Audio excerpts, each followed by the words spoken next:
réaction par rapport à la peur des architectes et par rapport à cette IA. Vous êtes architecte, diplômé Moi, architecte. je suis architecte de formation et c'est quelque chose avec qui on discute avec des collègues qui font pas du tout de numérique, qui sont plutôt traditionnels. Et on se rend compte quand même de quelque chose, c'est que dans un logement, quand on fait logements sociaux, des choses comme ça, les logements sont quand même tous les mêmes. Et il y a un moment, l'architecte n'est pas capable de dessiner 1000 logements différents pour qu'il y ait une personnification du logement, et il a besoin d'un outil numérique pour ça. Et parce qu'aujourd'hui, déjà les marges des architectes sont petites.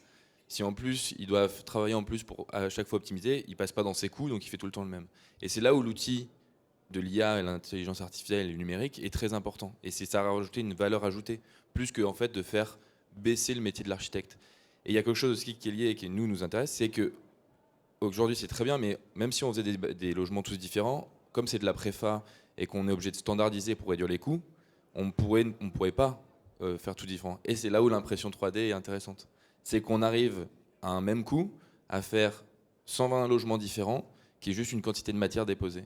Et par contre, on ne va pas demander à quelqu'un de dessiner 100 plans différents, sinon le coût devient extrêmement cher. Donc avec des prix moindres, grâce à l'outil automatisé, on peut aller vers des solutions personnalisées. Exactement. Et c'est là où en fait la peur qu'on a on va dire de l'informatique qui vient prendre la place, en fait non, elle vient juste donner encore plus de qualité au même coût. Et c'est juste qu'il faut apprendre cet outil. Et je pense que tout ce qui a été dit est très, très intéressant sur l'apprentissage de la cet maîtrise. outil-là.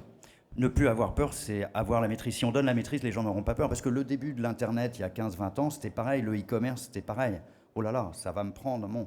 Donc, vaut mieux maîtriser plutôt que d'être maîtrisé. Jim, vous êtes aussi architecte. Ouais, je voulais juste rebondir sur ce que disait Alban. Je suis tout à fait d'accord avec ça. Et sur la peur justement du futur métier d'architecte, moi je suis plutôt optimiste là-dessus justement. Je dirais qu'en fait les outils dont on dispose actuellement, et effectivement ça va continuer d'évoluer, permettent d'automatiser en tout cas des bâtiments. Parce qu'en fait on peut le regarder pour le logement. C'est tellement, enfin l'art de bâtir finalement est devenu tellement normé qu'en fin de compte, les architectes dans beaucoup d'agences finalement passent leur temps à modéliser et plutôt qu'à réfléchir à un vrai intérêt spatial du bâtiment. Je pense que la maîtrise de tous ces outils-là et l'automatisation d'une certaine partie va finalement donner la possibilité à l'architecte de revenir à son métier d'origine, c'est-à-dire vraiment la conception, la création, par la maîtrise de ces outils-là. Ouais.